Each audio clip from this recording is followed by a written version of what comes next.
Bienvenidos a La Neta Madre por Graciela Pérez. Mis netas madres, ¿cómo se encuentran el día de hoy? Estoy muy contenta porque tengo un invitado especial que realmente nos trae una información muy valiosa.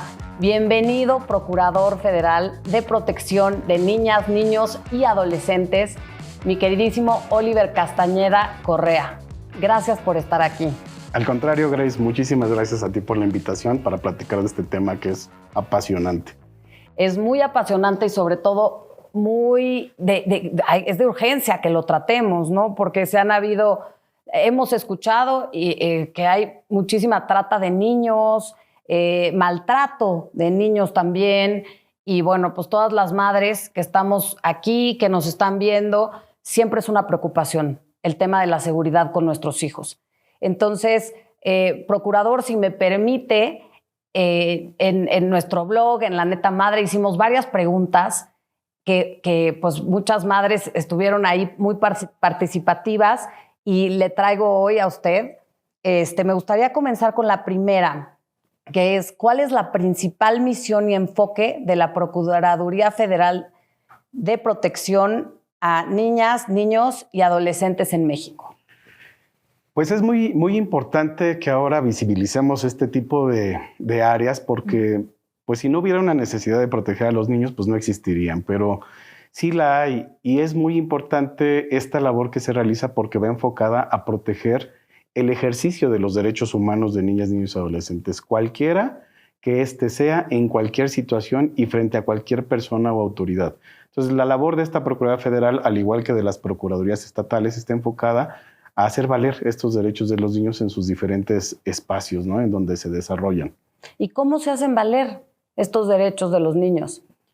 Pues hay muchas formas. Una siempre va a ser muy importante y tiene que ver con la promoción, la difusión de información, que es hoy en día forma parte, digamos, del punto central del por qué los niños son importantes para nuestra sociedad. Y en este punto creo que lo más relevante tiene que ver con entender que los niños ya no son vistos como objetos y mucho menos como objetos de protección, sino que también son sujetos, y hoy decimos que son sujetos de derechos.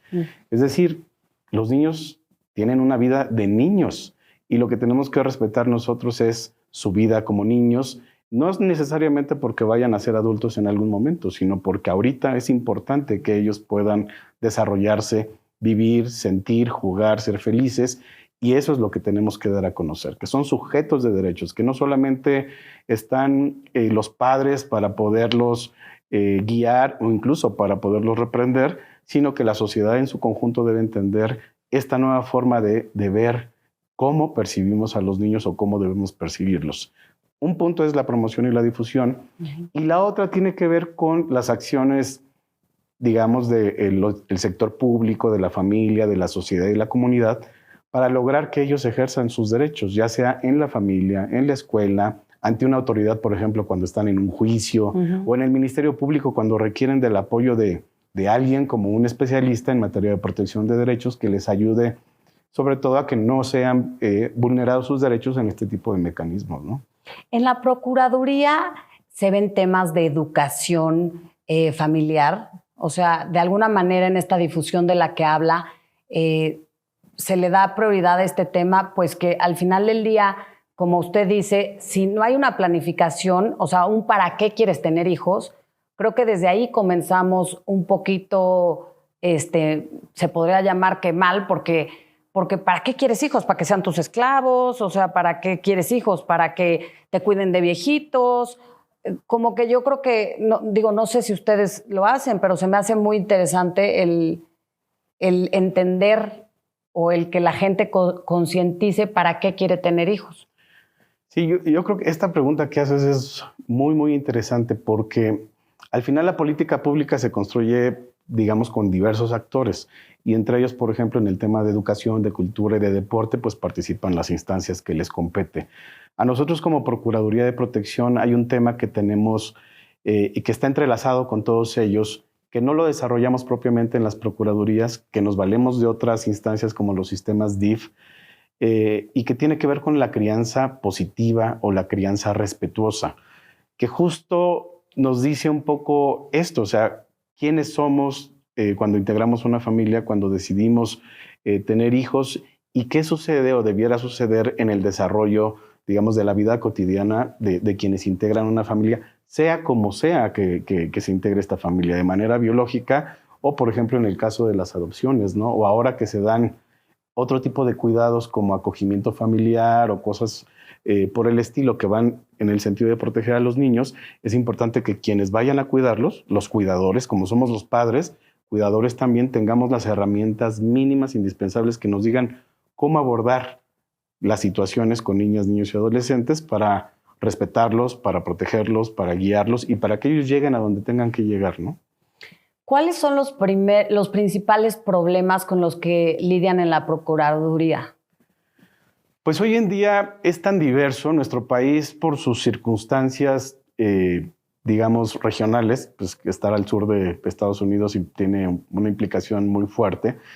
Y también por este proceso en el que estamos de tratar de salir de problemas estructurales tan graves como la pobreza o la desigualdad, pues encontramos sobre todo temas como el maltrato, la violencia familiar o los diferentes tipos de violencia familiar, que creo que es uno de los problemas más complejos, porque derivan desde una simple omisión de cuidados, es decir, no darle a tu hija o a tu hijo las condiciones suficientes para su desarrollo, no darles alimentación, no permitir que tengan actividades recreativas, no mandarlos a la escuela. Todo eso es constitutivo de delitos hoy en día, hasta situaciones más graves, pues digamos ya incluso hasta llegar al propio homicidio, ¿no? Entre todo eso pasamos por una gama de diferentes tipos de violencias y creo que es uno de los flagelos más fuertes que tenemos en nuestro país. Hay otros que también son muy importantes y ahora, por ejemplo, el tema con la niñez migrante, ¿no? Muchas niñas, niños, adolescentes que incluso viajan solos desde sus países, sobre todo de América Central, América del Sur, y que son sujetos de protección, que alguien en nuestro país tiene que hacerse cargo para cerciorarnos de que no corran riesgos, pero además ayudarles para que obtengan los satisfactores mínimos mientras se resuelve su situación en nuestro país. Esos son dos temas, por ejemplo, muy graves. Y entre ellos también encontramos uno que es muy particular, quizás no tan numeroso como se cree, pero es el hecho de los niños que están abandonados o expósitos, es decir, que se quedan sin familia y que hay que buscar alternativas como la adopción para regresarlos a un entorno familiar, que es lo más urgente. Claro, y es toda una cadenita, ¿no? Con todo lo que lo escucho platicar y he leído varias notas que usted ha visto mucho el tema de la adopción, de precisamente los niños para que sean bien encaminados, que vayan con familias que pues digo, no se vayan a ir al narco, ¿no? Y lo que dice es muy cierto, pero entonces todo partiría por la pregunta esta, ¿para qué quiere uno tener hijos? ¿No cree que mejorando la educación sexual podemos llegar a terminar pues estas familias tan numerosas que de pronto igual y nada más se hicieron porque así tocaba o porque pues voy a poner a trabajar a mi hijo para que me mantenga? Claro, ahí mucho tiene que ver con esta parte de la educación para todos y sobre fundamentalmente la educación que tenemos en la niñez y en la adolescencia, que es lo que nos da nuestros fundamentos. Por eso es tan importante que hoy en día hagamos visible que los niños requieren de todos estos servicios, de todos estos satisfactores en su vida que los hagan ser fuertes, ¿no? Para su vida futura.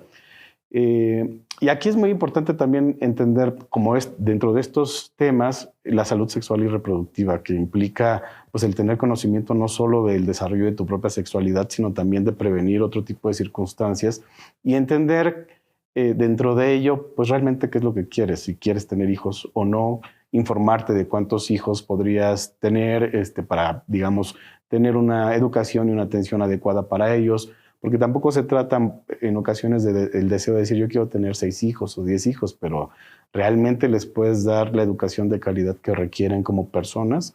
Ahí creo que en buena medida está parte del problema, que después se convierte en un problema mayor cuando no tienes condiciones para educarlos, tienes muchas presiones laborales, tienes presiones al interior de la familia y empiezan los problemas por el exceso de estrés o por los traumas que los papás vamos arrastrando que no se han resuelto y se generan estas situaciones también de violencia, ¿no? Y de desatención hacia la niñez. Entonces es muy, muy importante pensar un poquito antes de que suceda dar el paso de querer ser padres.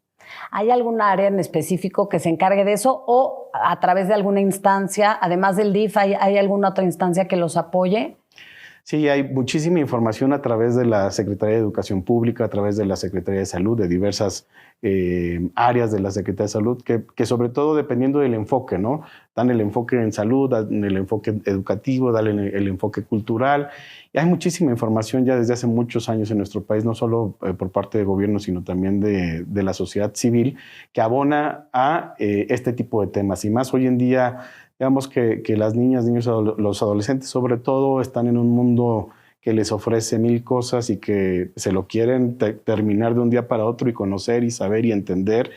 Y pues se requiere, digamos, tener mucho cuidado para proporcionarles la información necesaria, saberlos guiar, un poco contener para que encuentren su propio camino. Entonces creo que se hace indispensable poder allegar toda esta información.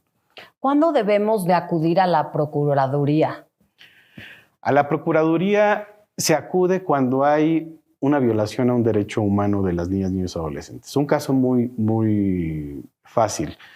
Ahora que estuvimos en la pandemia, cuando se abrieron los trámites para poder ingresar a la preparatoria, para hacer los exámenes, a algunos chicos les impidieron presentar sus exámenes con posterioridad porque la fecha que estaba programada no pudieron llevarlo a cabo porque estaban enfermos de COVID. Entonces, eso de inmediato implica una obstrucción, una restricción, una limitación al ejercicio de su derecho a la educación y que además está justificada. Ahí, por ejemplo, lo que hace la Procuraduría es requerirle a la autoridad educativa que por estas circunstancias es viable que les garanticen su derecho a la educación, que les den la oportunidad de presentar nuevamente el examen y que en función de eso determinen si ingresan o no o a dónde los envían. Ese tipo de situaciones en donde se ven limitados estos derechos es en donde nosotros participamos. Lo mismo sucedería en cualquier otro tipo de servicio, si no les dan un servicio de salud o alguno otro que requiera o que a ellos les impacte de manera negativa en su desarrollo personal. Porque el ejercicio de los derechos va más allá incluso de las propias libertades. En el caso de los niños, ejercer un derecho implica la posibilidad de tu desarrollo personal. Entonces, si no tienes el acceso a la salud o a la educación, ya es una limitante que ahí sí es cuando decimos el futuro que constituye su vida nos va a afectar a nosotros como sociedad, porque va a ser una persona a lo mejor incompleta, con dificultades, con limitaciones, que quizás busque otro tipo de rutas para poder vivir, porque se le restringieron en su momento las vías que tenía para poder vivir de manera plena. Entonces, por ejemplo, hay una violación de un niño menor de edad. Ustedes son los que ven ese tema porque quien violó es un señor mayor de edad. Entonces, ¿el proceso en dónde se llevaría a cabo? ¿En su Procuraduría? En este caso, las Procuradurías de Protección nos enfocamos solamente en la parte de derechos humanos. Cuando se trata de un delito, una violación, un abuso sexual, una omisión de cuidados, cualquier otro en donde estén involucrados los niños de manera directa o indirecta, como por ejemplo también los feminicidios, que son víctimas indirectas. Claro. Lo que hacemos las Procuradurías de Protección es que si no se presentaron las denuncias, presentamos la denuncia a efecto de que las fiscalías de justicia inicien con todo el proceso de las carpetas de investigación y todo el camino.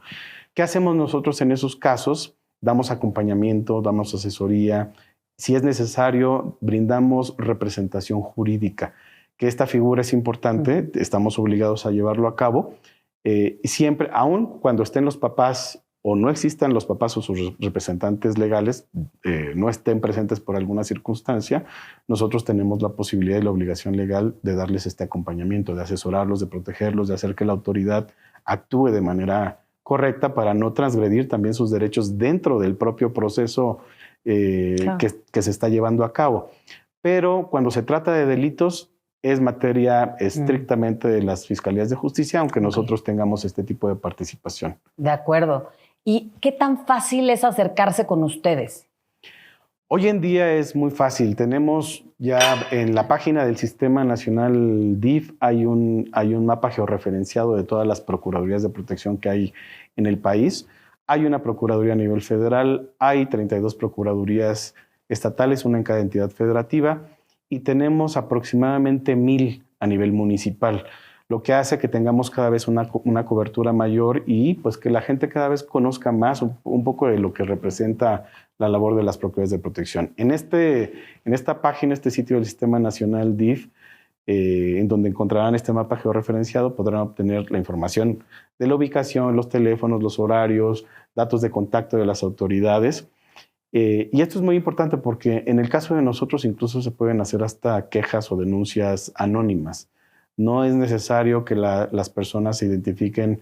Simplemente el hecho de que nosotros conozcamos que hay una situación en donde una niña, niño o adolescente puede estar en una situación de vulnerabilidad, nos obliga a actuar. Claro, que aquí está bien interesante porque tú como, o sea, siendo niño, pues igual y no tienes acceso a estas plataformas, igual y no sabes, no, pero está muy interesante para que saquemos las antenas, las personas que estamos viendo esta información y que compartamos con la finalidad de que si tú ves que un niño está siendo maltratado, cualquier caso que te puedas acercar a la Procuraduría de Defensa, ¿no? Exactamente. Y yo creo que ese es un punto más amable porque hay mucha gente que no quiere presentarse al Ministerio Público por todo lo que hay de fondo, verdad o mentira. Tenemos una percepción muchas veces negativa del Ministerio Público y a veces se les hace más sencillo acercarse a una Procuraduría de Protección, lo cual es importante y nosotros estamos obligados a presentar las denuncias y dar este acompañamiento, que creo que es lo más importante en el caso de delitos. Tratándose de niñas, niños y adolescentes, ¿usted cree que es más fácil hacerlo primero a través de ustedes que ir directamente a la Fiscalía? Yo creo que depende mucho de las circunstancias. Nosotros al final podemos ser un apoyo más para estos casos complicados o en donde no les brinden la atención o incluso en donde requieran mayor fuerza, mayor punch para todo este proceso y desde luego que lo hacemos. Pero la ruta, digamos, va a ser la que el contexto, la situación sea la mejor, ¿no? Pero ¿como cuántas solicitudes tendrá? Pues mira, estamos nosotros integrando información a nivel nacional, pero me parece que atendemos de diferentes casos, no todos de delitos, pero atendemos por lo menos 1 millón de niñas, niños y adolescentes al año. Entonces, creo que sí es importante porque el índice, sobre todo hay estados en donde los temas recurrentes son maltrato infantil, ¿no? Y creo que eso atiende a diversas circunstancias propias de cada entidad federativa, pero se vuelve una situación en donde tenemos nosotros que coordinarnos con fiscalías, con jueces, con la familia, con una serie de actores, pues para transformar esta realidad más allá de lo legal, también empezar a dar otro tipo de criterios, de herramientas que ayuden a los padres, a la familia, a la comunidad, a las escuelas, a todos, a entender que hay un proceso diferente y que debemos atender a los niños con prontitud, con oportunidad, pero también con una visión de que pues también cuentan. Claro, eso es importantísimo, que también cuentan, porque mucha gente piensa que hasta los 18 años ya cuentas, ¿no?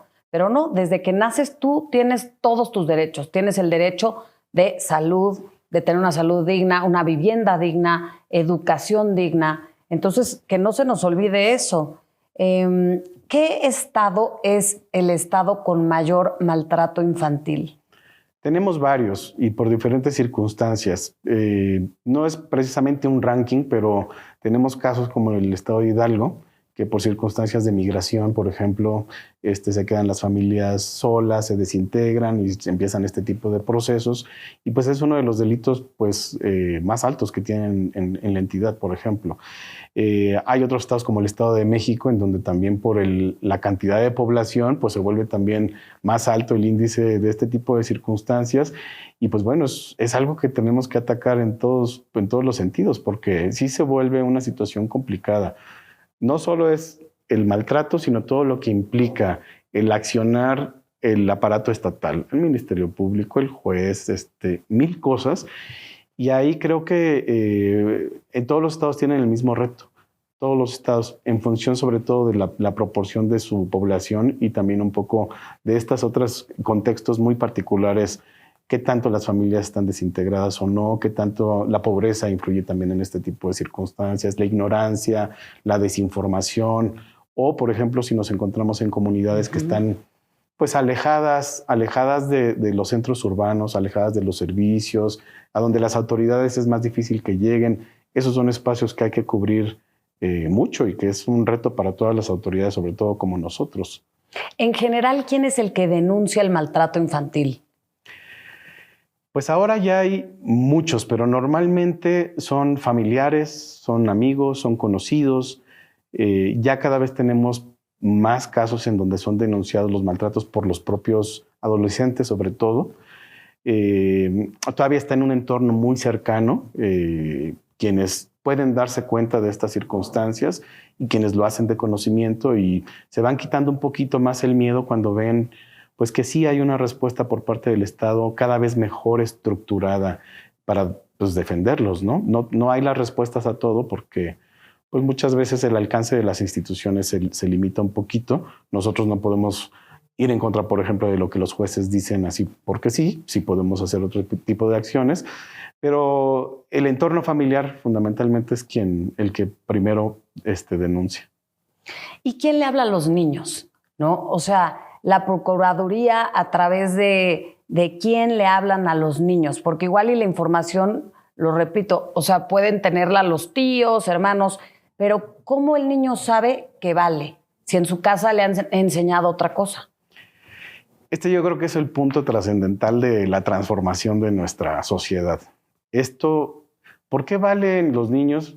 Desde luego ya lo acabas de señalar tú ahorita, pues porque tienen derechos, porque son personas. Decía yo al inicio, sí, son sujetos de derechos, ya no son nada más el objeto de protección que yo decido como adulto qué hace. Y aquí hay un concepto que se le denomina autonomía progresiva, que nos da la idea de que en la medida en que los niños van adquiriendo experiencia, madurez, van creciendo, desarrollándose, tienen mayores posibilidades de tomar sus propias decisiones. La diferencia es que todavía entre eso y lo legal hay una diferencia, ¿no? Es decir, cumples 18 años, ya eres adulto y legalmente ya eres responsable. A los 17 años, 11 meses, todavía no lo eres. Entonces todavía requieres un representante legal. Pero eso no quiere decir que no puedan ser escuchados. Nosotros como autoridades, y todos ya en realidad, desde la Convención de los Derechos del Niño, nos dicen que los niños tienen un derecho de participación. ¿Y eso qué implica? Nosotros estamos obligados a informarles de la situación que están viviendo y que les puede impactar, ¿no?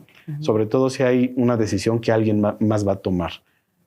Tenemos la obligación de escucharlos, escuchar su opinión, saber qué piensan, qué desean, qué quieren a raíz de eso que estén viviendo, por ejemplo, en un juicio, ¿no? Y la autoridad que va a decidir tiene la obligación de tomar en consideración su opinión. A lo mejor no va a decidir exactamente lo que el niño o la niña o el adolescente quiere, pero estamos obligados a tomarlos en cuenta, y eso es muy, muy importante. Y ese mismo ejercicio tiene que ser prácticamente en todos los entornos de la niñez, porque desafortunadamente no los tomamos en consideración. Totalmente. No, totalmente. Inclusive, como usted dice, en esta temporada hemos hablado sobre la crianza respetuosa, la crianza consciente, y hace mucho énfasis en que los hijos no son esclavos, ¿no? Confundimos un poco la educación, el decir, pórtate bien, ve y tráeme, ve y hazme. Ya hay más herramientas como esta. La Neta Madre es una herramienta en la cual te puedes informar. Qué bueno que usted esté aquí, porque realmente son cosas que de pronto en el día a día pues no tomas en cuenta, y creo que es importante que la audiencia tenga muy en cuenta cuando se están violando los derechos de un niño, y sobre todo que el niño sepa también. Aquí tengo otra pregunta para usted. A ver, ¿cuáles son los principales desafíos que enfrentan los niños y adolescentes en México en términos de sus derechos y bienestar? El primero, y que va de la mano con esto que señalábamos, es ser escuchados. Porque justo están invisibilizados en sus deseos, en sus necesidades, en lo que piensan, y los vemos como si fueran menos que nosotros como adultos. No nos ponemos en su lugar en ninguna circunstancia. Es más, pensemos, por ejemplo, incluso en los espacios de nuestra vida están hechos para adultos. O sea, si no fuera un espacio como muy especializado para niños, en realidad el entorno es un entorno adulto. Ya desde ahí vemos que ellos no son considerados en ese sentido. Y creo que ese es el punto más importante y trascendental y en donde más problemas tenemos. No les ponemos atención. O sea, decidimos en función de nuestros intereses como adultos, como sociedad, como autoridades, pero no decidimos en función de lo que es mejor para ellos. Y, por ejemplo, ya traduciéndolo en algo más concreto, hoy en día, por ejemplo, la mayoría de los juicios en materia familiar, que son de los que más hay en el país por pleitos entre adultos, pues resulta que los niños, ¿ellos qué? Y están metidos y son los que sufren y son los que constantemente se llevan las consecuencias de los actos por el pleito entre los padres o los tutores o los responsables. Ahí, por ejemplo, ese es un punto en donde vemos con claridad que los hacemos a un lado por completo por estarnos peleando y tratar de conseguir algo, incluso hasta la custodia de ellos. Y eso es algo de lo que se tiene que transformar mucho y las autoridades, pues cada vez tenemos más elementos para poder acercarnos a los niños a través de psicólogos, de especialistas, de técnicas en donde ellos puedan expresar lo que desean. Yo siempre he dicho, por ejemplo, dos casos. A un niño, aunque no hable, si tú lo pellizcas, seguramente va a tener alguna expresión y no creo que le guste, entonces se va a expresar de alguna manera. Pero también hay casos en donde los niños, por ejemplo, los migrantes que viajan solos, cuando nosotros pensamos que no pueden tomar decisiones, yo digo, ¿cómo pudieron haber tomado una decisión tan fuerte como salir de su país para llegar a Estados Unidos? Es decir, sí pueden tomar decisiones, sí lo hacen, constantemente lo están haciendo, pero están aplastados por el mundo adultocéntrico, como le decimos nosotros, adultos interferentes, ¿no? Sí. Y, procurador, digo, dentro de esta educación se me ocurre con lo que está diciendo, ¿no habría manera también de justamente fomentar que hayan más restaurantes, que hayan más lugares, igual inclusive los trámites del pasaporte, no en todas las alcaldías hay pues algún lugar para que los niños jueguen en lo que estás haciendo el trámite? O sea, de alguna manera ustedes no empujan este tema de fomentar que haya pues más espacios para los niños, aparte de la ciudad de los niños, ¿no? Sí, es parte, digamos, de los temas. El gobierno es complejo. Digo, la verdad es que sí, son sugerencias siempre muy importantes, sobre todo para todas las autoridades. Hoy nos enfocamos un poco más en el tema del Ministerio Público, de las áreas de migración y de los juzgados, que son en donde tenemos más estrés. Pero desde luego esta parte de las recomendaciones también van hacia las autoridades para que tengan espacios y mecanismos para tener un mejor contacto con los niños y mucho más paciencia, porque pues, un niño pues, no tiene la misma paciencia, ni tiene, digamos, ni reacciona de la misma manera como un adulto lo puede hacer.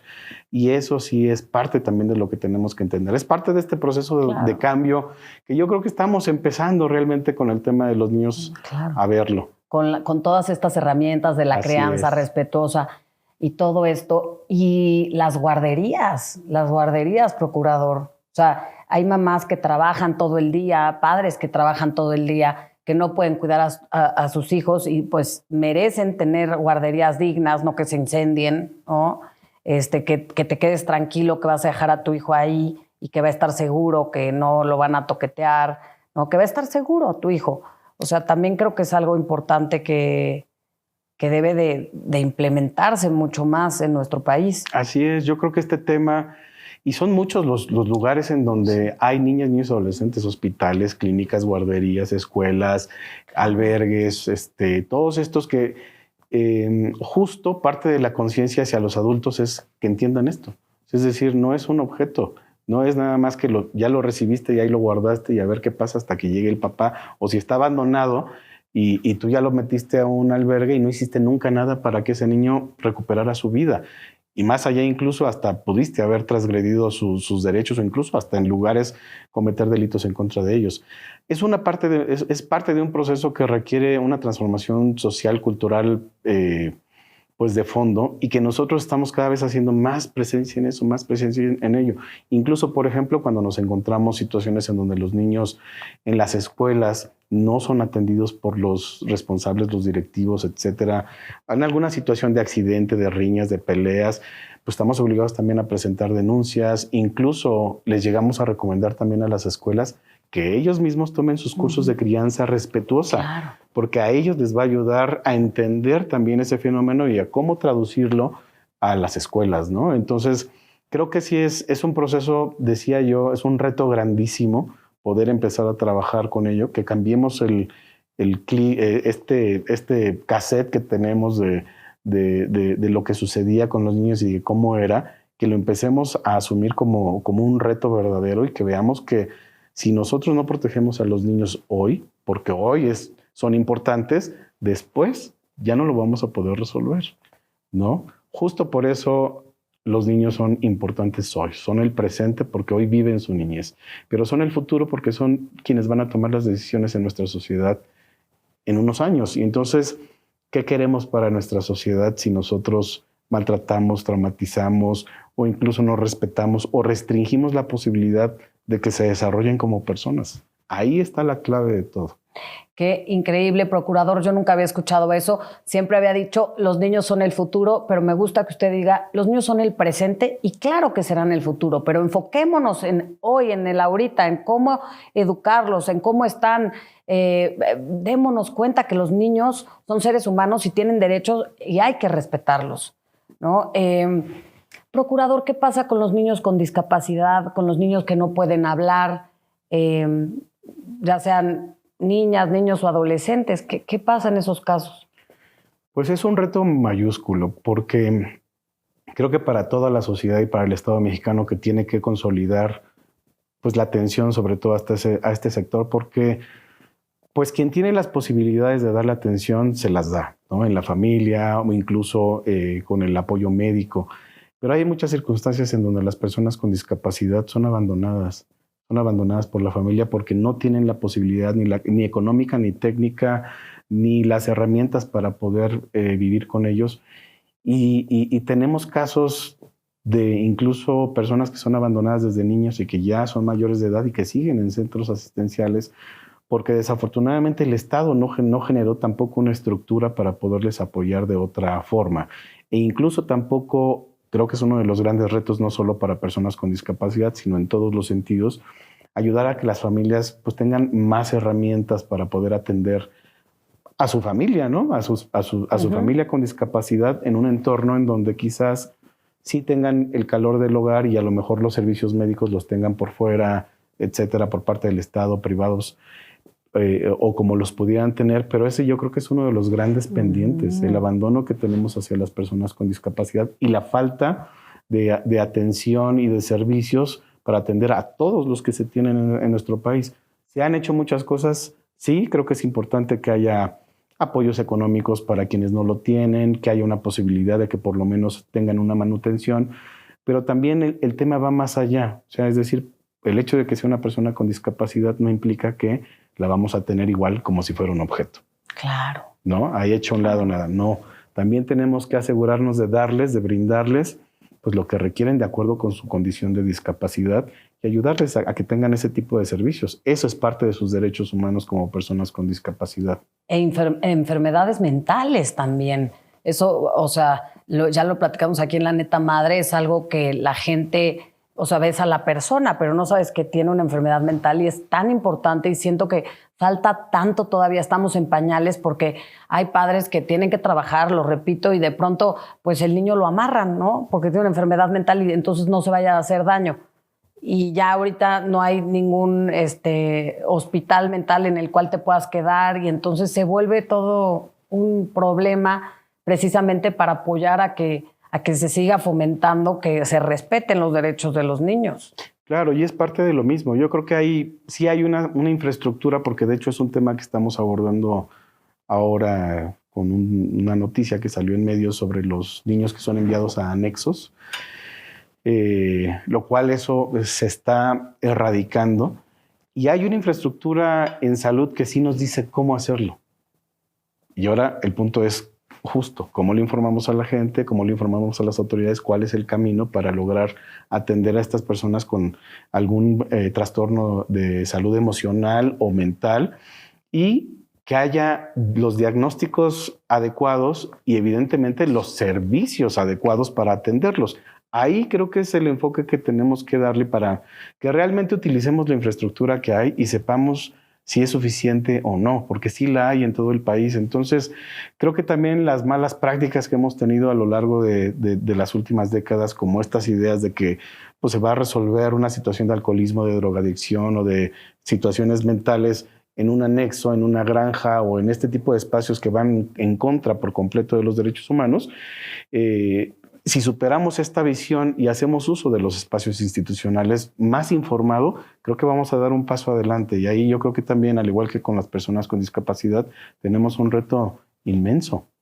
Procurador, y dentro de su área, dentro de su procuraduría, ¿usted puede presionar para que las otras instancias se pongan pilas en cuanto a ciertos temas o es complicado para usted?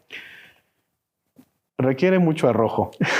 Y de verdad, sí, tenemos la obligación de hacerlo. Te voy a contar, por ejemplo, ahorita un caso que es, hay unos amparos que se están promoviendo en contra de una norma de etiquetado de alimentos. Estas etiquetas en los alimentos en donde nos avisan cuando hay algún producto que tiene exceso de calorías, exceso de azúcares, exceso de algunas otras sustancias que pueden ser dañinas en un consumo constante por parte, ya no solo de los niños, también de los adultos. ¿Qué sucede en estos casos? Pues nosotros ya estamos, también nos metimos a la pelea en la Suprema Corte de Justicia a favor de estas normas de etiquetado, no para que no se vendan los productos, sino para informar a la gente de qué es lo que está consumiendo. Pero al mismo tiempo, por ejemplo, le requerimos a la Profeco y a la COFEPRIS que ellos impulsaran y reforzaran las labores para supervisar, que es lo que les corresponde a ellos, para generar o mejorar el diseño de sus políticas y que se aseguraran de que, de acuerdo con sus funciones, pues se cumpliera con el etiquetado de los alimentos, a reserva de lo que resuelva la Corte. Entonces sí tenemos la posibilidad de empezar a trabajar sobre estos temas. Ahorita estamos metidos con el tema de la salud mental, también con la institución ahora que se llama CONASAMA, que es la Comisión Nacional de Salud Mental y Adicciones, y poco a poco vamos entrando, digamos, a estos sectores ya con otra perspectiva más allá de la atención individualizada, porque también te he de decir que este tema de las Procuradurías de Protección es muy nuevo. O sea, la Ley General de los Derechos de Niños y Adolescentes que le da vida a estas procuradurías se publicó en 2014 y entró en vigor en 2015. Entonces estamos apenas echando a andar y transformando esto, pero es un punto esencial lo que acabas de decir.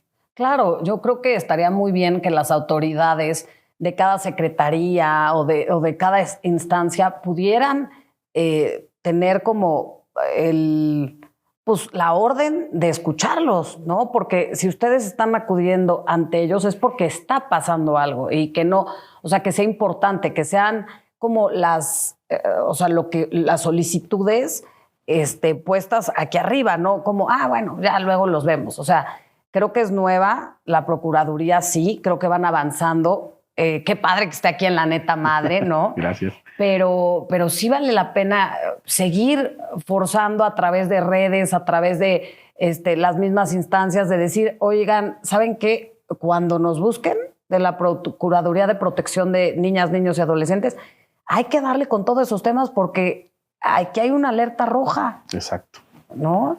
Exacto. Procurador, yo sé que usted tiene mucha chamba, pero me preguntan, ¿puede proporcionar ejemplos concretos de casos en los que la Procuraduría haya intervenido para proteger y defender los derechos de esta población? Sí, tenemos muchos, sobre todo, muy curioso, un caso que fue de una adolescente que denunció a sus padres por violencia. Y fue muy curioso el caso porque era un adolescente que en condiciones económicas adecuadas, sus papás le proporcionaban, digamos, económicamente satisfactores más allá, digamos, del promedio. Pero un adolescente de 14 años que decidió por sí misma ya no estar en su casa, ya no soportó la situación, tomó una decisión tan fuerte de buscar a otro adulto cercano, presentar la denuncia y acercarse con nosotros como Procuraduría de Protección. ¿Qué fue lo que hicimos ahí? Desde luego apoyar a la adolescente en todo este proceso. Sabemos que de pronto el trato por parte de otras autoridades no tiene esta perspectiva y para eso nosotros estuvimos. Pero fíjense qué curioso, la adolescente tomó la decisión. Quisimos nosotros buscar un mecanismo de reunificación con familiares y con sus abuelos, con sus padrinos. Y desafortunadamente sucedió lo que les decía.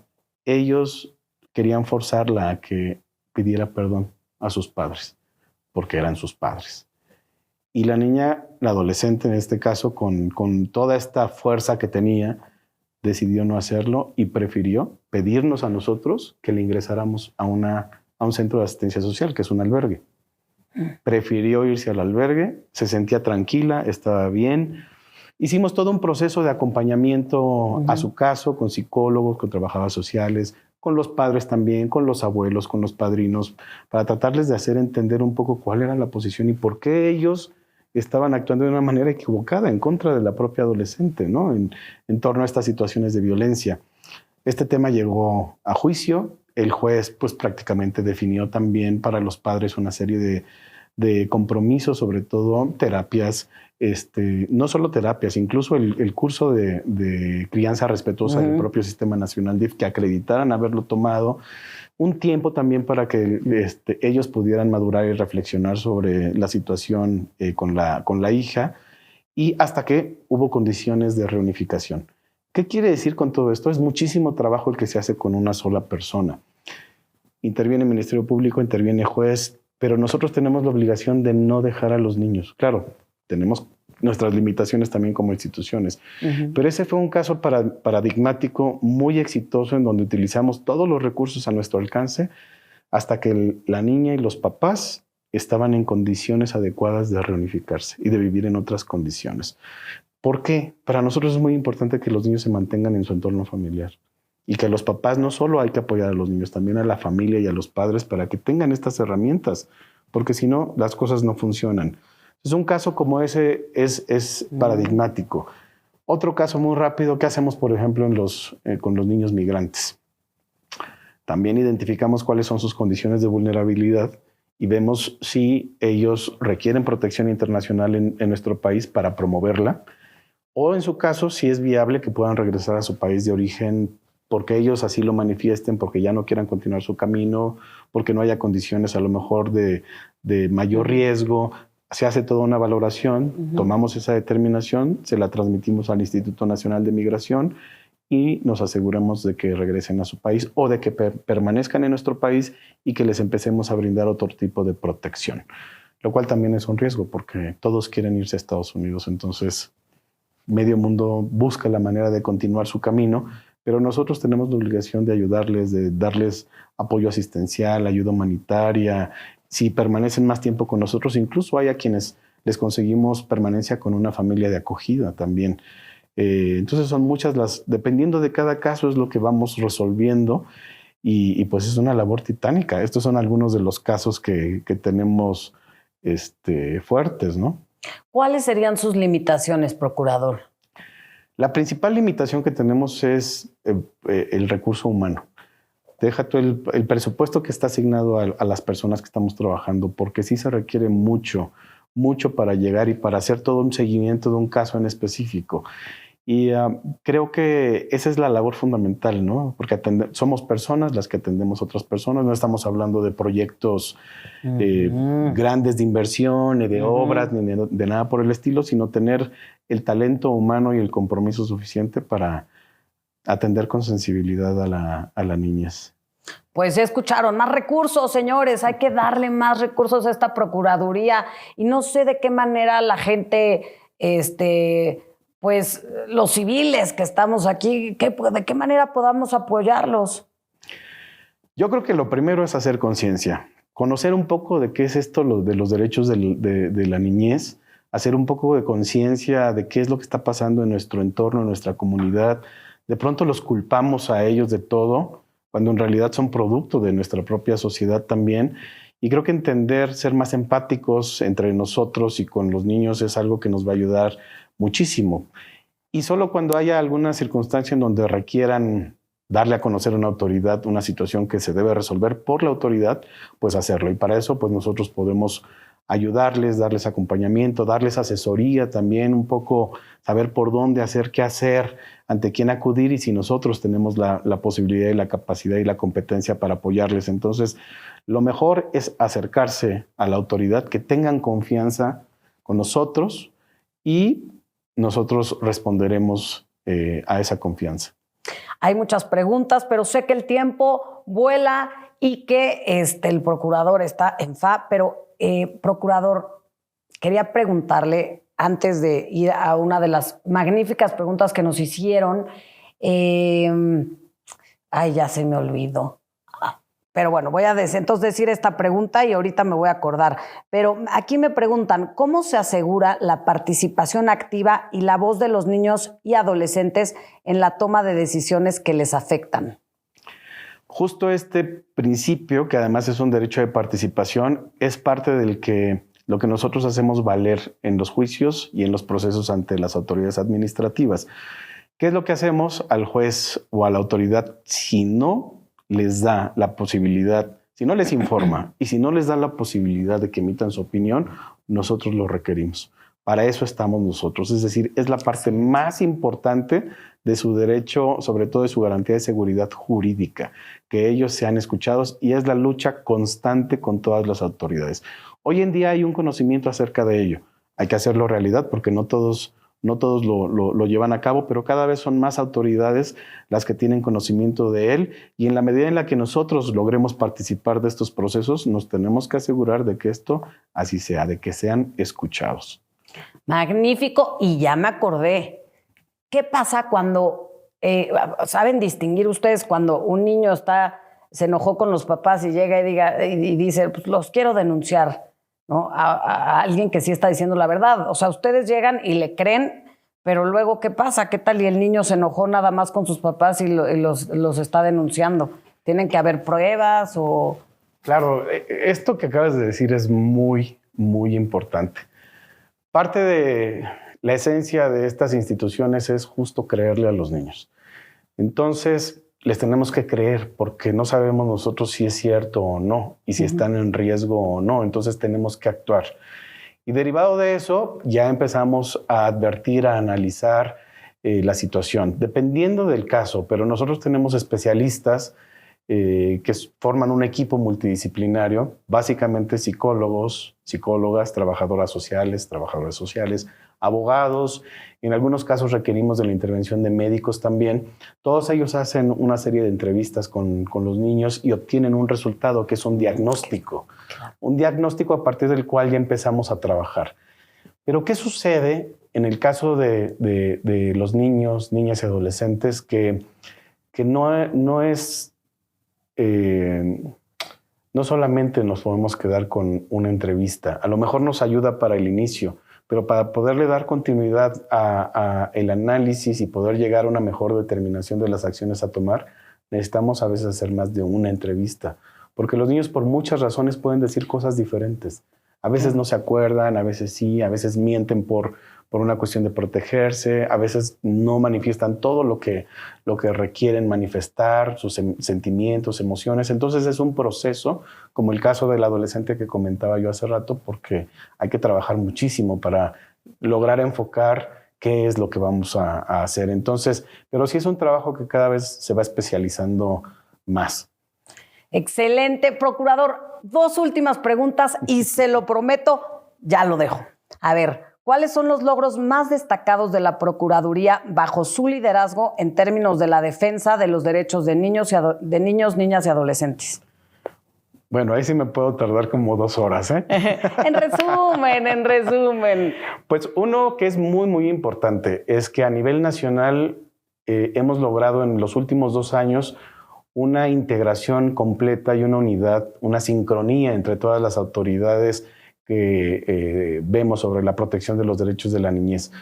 Las procuradurías estatales no dependen jerárquicamente de mí. Sin embargo, con este trabajo en donde hemos establecido una agenda muy clara con las prioridades para los niños, hemos logrado establecer una ruta y definir qué es lo que vamos a hacer. Estas cosas de proteger a los niños, la relación con los poderes judiciales de todos los estados, que también es algo que hacemos nosotros directamente, la relación con las fiscalías de justicia para tener una mejor coordinación, porque hay pues estas dificultades, ¿no?, para poder materializar el trabajo en razón de proteger a los niños. Yo lo que siempre les digo es, todo lo que tú dejes de hacer o lo que hagas en términos burocráticos y que obstruya o dilate o realmente no resuelva una situación que requiere resolverse rápido, va en contra de nosotros mismos como sociedad.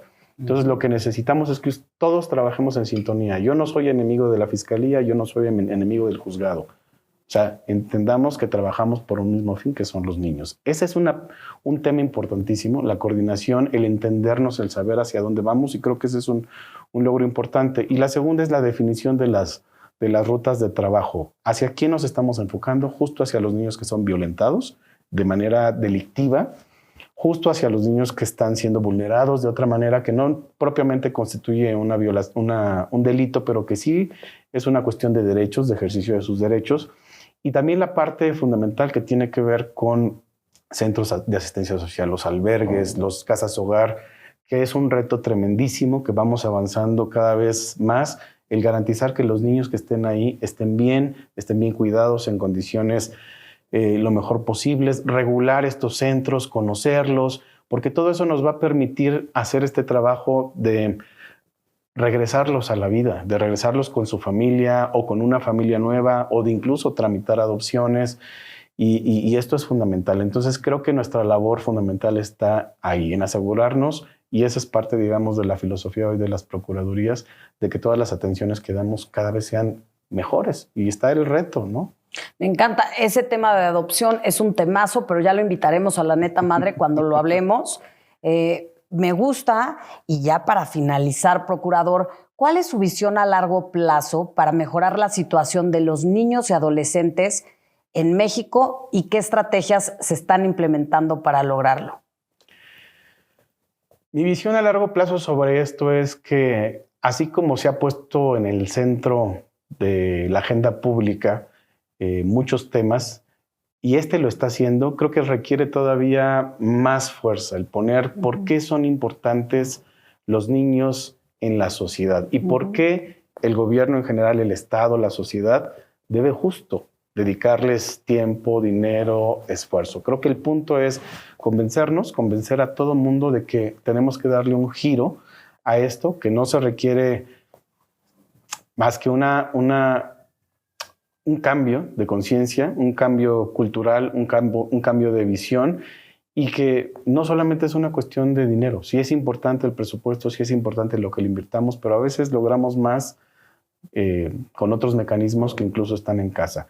Creo que la parte fuerte también estará en enfocarnos en fortalecer a las familias, en darles mayores herramientas, mayores conocimientos, más información de qué es esto del entorno familiar, del entorno comunitario, porque es el entorno en donde los niños deben estar protegidos y donde hoy muchos de ellos no lo están siendo. Entonces creo que la visión tiene que ir hacia allá, fortalecernos como familias, como sociedad, desde ese núcleo, pero también entender a los niños desde otra perspectiva, justo el por qué pensamos en ellos hoy y también mañana.